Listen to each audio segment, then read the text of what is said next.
Hi, it's Paris from Epic Reviews of Tech channel, and I have to say I was shocked by what I saw with this brand new Galaxy S4 from Samsung on T-Mobile when I plugged it in with the USB cable into the computer and looked in the computer and saw the amount of space. This is listed on the T-Mobile website as a 16 gigabyte version.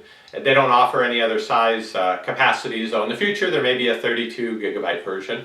But I was expecting close to 16 gigabytes, showed up 9 gigabytes. That's all that I get. The rest of it they have for the Android operating system, for the T-Mobile widgets and whatnot that they've put on, the Samsung widgets and the TouchWiz overlay and all of that. So about 7 gigabytes was just gone when the phone shipped, so I've got 9 gigabytes left to work with. So what this means is you're going to need to put in a micro SD card. You're really going to want to expand the storage on this, and not with just a little piddly 2 gigabyte, 4 gigabyte card. You're going to have to spend a few dollars, go out and buy a nice micro SD card, especially something like an SDXC card, which has a very large capacity, 32 gigabyte, 64 gigabyte, and get one that's fast. That's a UHS-1 speed class, and that's faster than, you may be familiar with the older designation for the SD cards, class 4, class 6, class 10. Well, this UHS-1 now jumps to a whole new level of speed and capacity, so that's what you'll want to look for.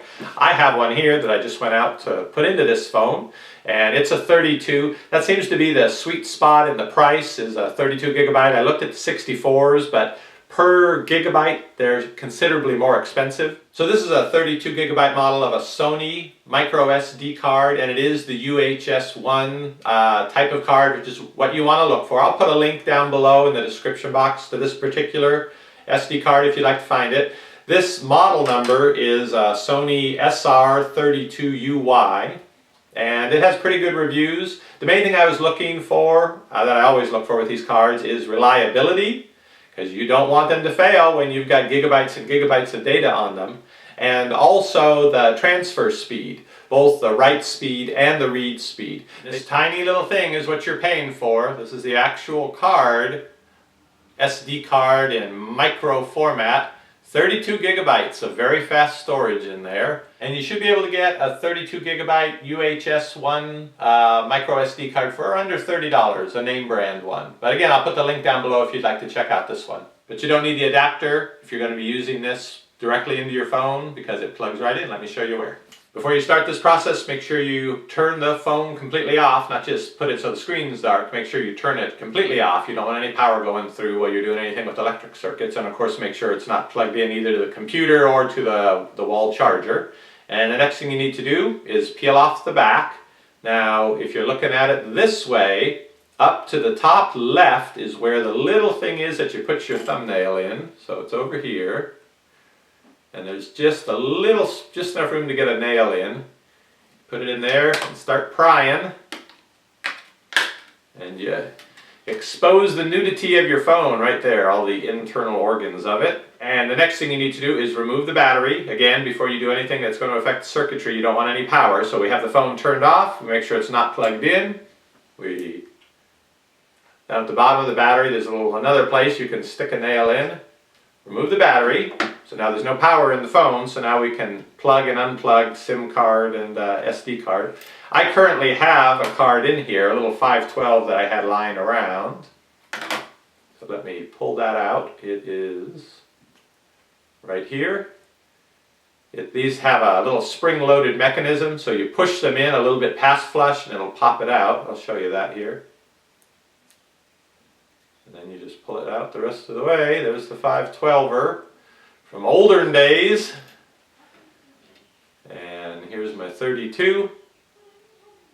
Now for putting it in, you're going to push it until it clicks in that spring. So like this.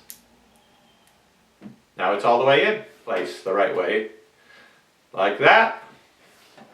And to put the cover back on, just start somewhere, line it up, and just start pressing it back together basically. I'm going to start at the bottom here. It should make little clicky, snappy noises as you do it.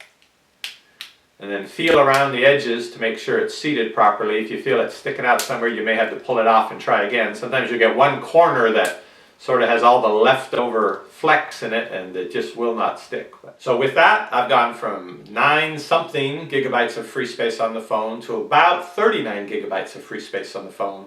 And that makes me feel a lot better about starting to take pictures and video, moving files and songs and things over, downloading all the different apps. I feel like I finally have a little breathing room on it. So before you get too far into filling up your phone's internal storage with all that variety of stuff, go get the card and start using that, and you won't end up with the message that you're getting low on space on the phone and then have to try to sort it all out at that point. It's a lot easier if, while the phone is still new, before you've gone and downloaded everything, moved those 3,000 songs, get the nice big fast card in place and start using that from the very beginning.